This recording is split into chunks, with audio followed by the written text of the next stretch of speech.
Secretary Clinton, thank you so much for coming out to New Hampshire and speaking to us today. And you talked a lot about building our infrastructure and building our future in this country. And as a young person, I'm really concerned about the threat of climate change, the threat of climate change to our families and to our country and around the world. And scientists have shown that we need to keep 80% of fossil fuels in the ground to prevent a 2 degrees Celsius warming, which would be really dangerous for women and for families around the globe.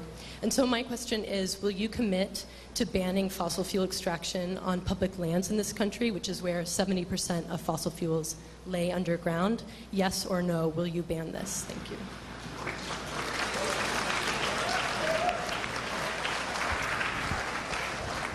The answer is not until we got the alternatives in place. And that may not be a satisfactory answer to you, but I think I would have to take the responsible answer. I am 100% in favor of accelerating the development of solar, wind, advanced biofuels, energy efficiency, everything we can do. And I would hope that we could get to the point that you made, which is looking at our public lands and cutting back over time, phasing out the extraction of fossil fuels. But I will say this, we still have to run our economy, we still have to turn on the lights, we still have to make sure that businesses operate. So I want to do as much as I can, as quickly as I can, to make this energy transition. But I could not responsibly say to you that I could automatically stop the source of fossil fuels right away without having a substitute in order to keep the economy going, to keep people employed, to keep the lights on. But your larger point, I think, really bears repeating. Climate change is an existential threat. Climate change is real. Everybody on the other side who says to you that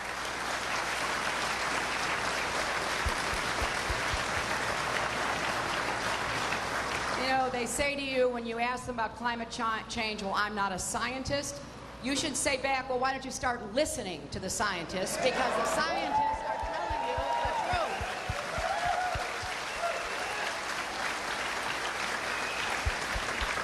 And once you do, then you will be urgently trying to act in your own personal situation, trying to be more energy efficient, trying to figure out how to get alternatives available to your home, to your business, standing up against some of the really poorly thought out plans by some states to prevent the further acceleration of solar and wind and enabling businesses and individuals to sell back to the grid, all the things that can make a difference more quickly to speed us toward that moment.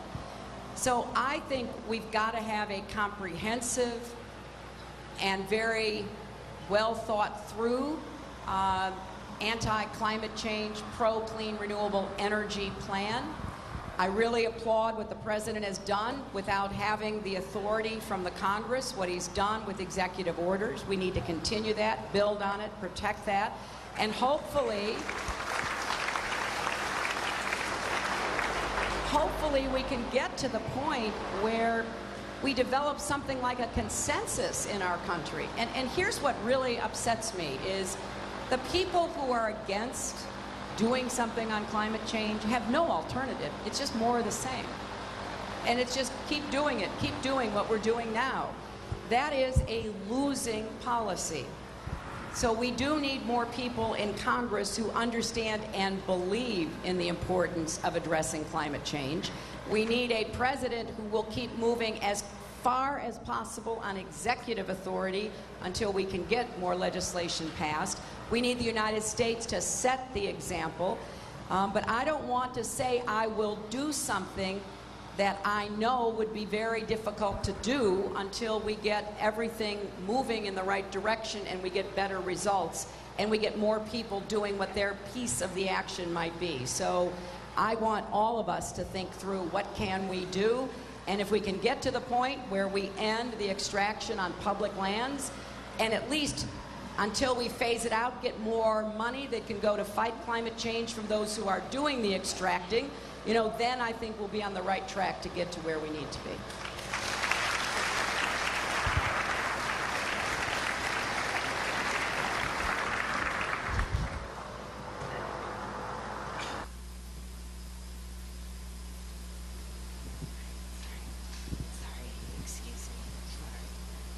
Thank you.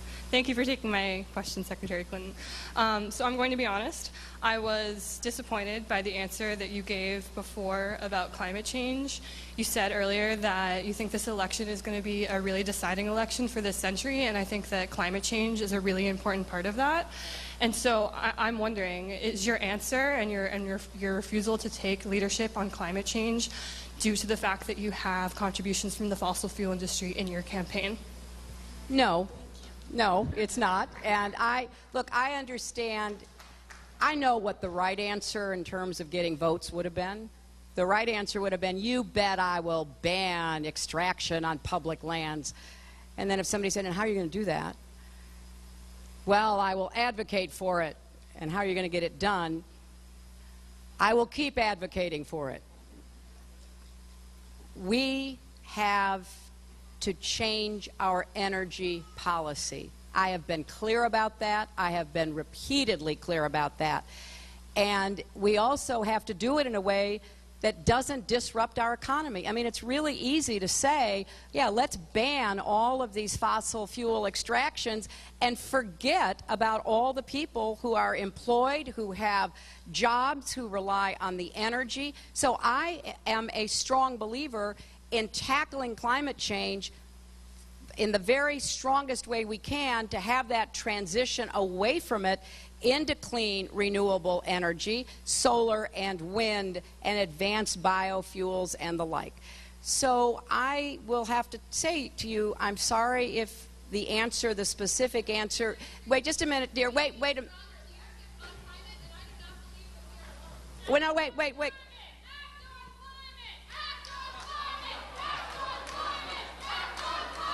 That's okay. I am all in favor of acting on climate.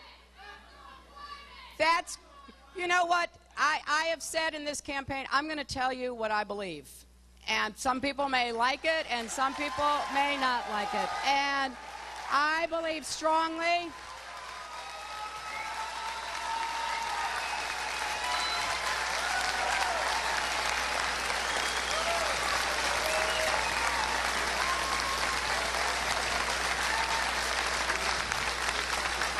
Look,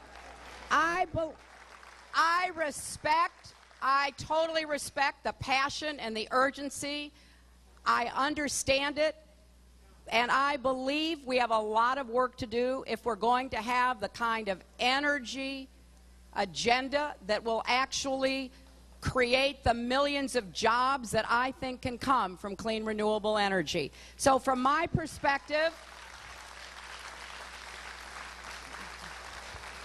climate change is an absolutely essential issue, and there are candidates who will tell you whatever you want to hear. I will tell you that we have to address it. There are lots of things we need to do to address it. Number one, we've got to prevent backsliding. That's why I said, watch out for utilities that want to stop clean, renewable energy and enabling customers to sell back to the grid because they want to prevent the transition. And we've got a lot of work to do to make that happen. And so I certainly would have public lands on the list of things we need to address. There's no doubt about that. My biggest problem is trying to figure out how we do what we need to do absent a Congress that will support what we need to do, and therefore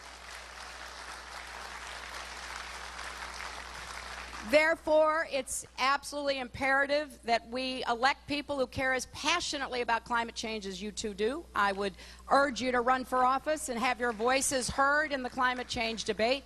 And it's also imperative that we support President Obama's courageous efforts with executive action, because he has pushed forward despite congressional opposition.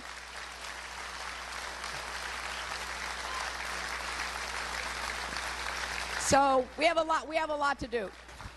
Yeah. Here comes a microphone.